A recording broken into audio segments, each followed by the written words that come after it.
এটা একটা নতুন কিনলাম, ফার্স্ট টাইম ট্রাই করব। এটা কেফির ড্রিঙ্ক, এটা অরিজিনালটাই নিয়েছি। দেখতে পাচ্ছ এখানে হাই প্রোটিন, ইমিউনিটি সাপোর্ট, আর এটা নো সুগার অ্যাডেড। এখানেও রয়েছে এই যে গাট হেলথ, মানে পেটের স্বাস্থ্যটা ভালো রাখে, ইমিউনিটিকে সাপোর্ট করে।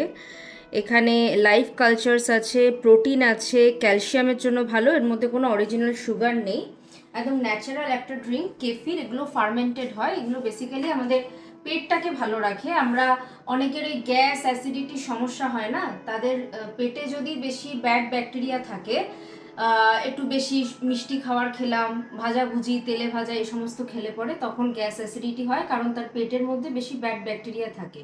তো এই ব্যাড ব্যাকটেরিয়াগুলোকে মারার জন্য হচ্ছে বেস্ট হচ্ছে ফার্মেন্টেড ফুড। দু ধরনের ব্যাকটেরিয়া থাকে আমাদের শরীরে, গুড অ্যান্ড ব্যাড। তো ব্যাড ব্যাকটেরিয়া যত মরবে তত বেশি হচ্ছে আস্তে আস্তে আমাদের ব্লোটিং কমবে, গ্যাস অ্যাসিডিটি এগুলো কমবে। তার জন্য এটা আমি ফার্স্ট টাইম কিনলাম কেফির। যারা জানো তারা জানবে ডেফিনেটলি, কেফির খুবই ভালো। বেসিক্যালি আমি খাই হচ্ছে টক দই। এই যে এখানে যেটা রয়েছে এমনি নর্মাল টক দই, এটা লো ফ্যাট রয়েছে, একটা রয়েছে গ্রিক ইয়োগার্ট। এবার দু ধরনের টক দইটাই হচ্ছে বেসিক্যালি ব্যাড ব্যাকটেরিয়ার জন্য ভালো। তবে নর্মাল যেটা টক দই হয়, যেটা ঘরে অনেকে বানায়, সেই টক দইটা বেশি ভালো ফর ব্যাড ব্যাকটেরিয়া। ঠিক আছে, মানে খারাপ ব্যাকটেরিয়াগুলোকে মারে হচ্ছে নর্মাল টক দইটা। আর গ্রিক ইয়োগার্টেও কাজ হয়, তবে তুলনামূলকভাবে কম। কিন্তু গ্রিক ইয়োগার্টে প্রোটিন কোয়ান্টিটি খুব ভালো, মানে যাদের প্রোটিন ডেফিসিয়েন্সি থাকে তাদের জন্য এই গ্রিক ইয়োগার্ট বেস্ট। তবে প্লেনটা আমি সাজেস্ট করব, ফ্লেভার না, কারণ ওর মধ্যে সুগার কন্টেন্ট থাকে। আর তাছাড়া আচার আচার ফার্মেন্টেড থাকে। এখন গরমকালে পান্তা ভাত এগুলো খুবই ভালো পেটের জন্য। আর সাউথ ইন্ডিয়ান ফুড থাকে, যেগুলো ইডলি দোসার যে ব্যাটারটা থাকে, এগুলো ফার্মেন্টেড করা হয়। এই খাবারগুলো কিন্তু পেটকে অনেক ভালো রাখে, ঠান্ডা রাখে, গ্যাস অ্যাসিডিটি ব্লোটিং এগুলো কমে। যাদের এই সমস্যাগুলো আছে তার মানে তাদের ডেফিনেটলি পেটের মধ্যে প্রচুর বাজে ব্যাকটেরিয়া ভর্তি। তার জন্য হচ্ছে এই ফার্মেন্টেড খাবারগুলো খাও। আর ডেফিনেটলি সুগার, তেল মশলা এগুলো কম খেলে আস্তে আস্তে উপকার পাওয়া যায়। তো আজকে আমি তোমাদের সামনে এটা ফার্স্ট টাইম খাবো।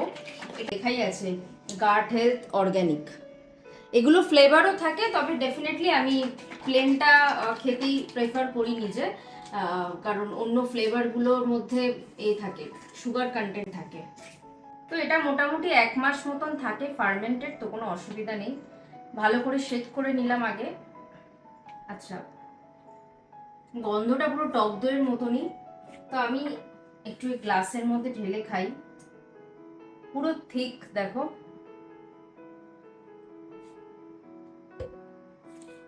দেখি কেমন লাগে। কি টক, ফার্মেন্টেড তো তাই জন্য হচ্ছে টক। হ্যাঁ, ওই দুধ আর দইটা যেমন খেতে হয় ওরমই খেতে। তো এটা খাওয়াই যায়।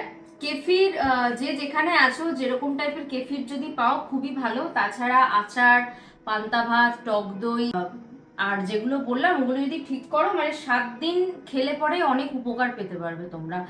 দইটা সবার ঘরে থাকে এবং গরমকাল এখন, এগুলো ট্রাই আউট করতে পারো।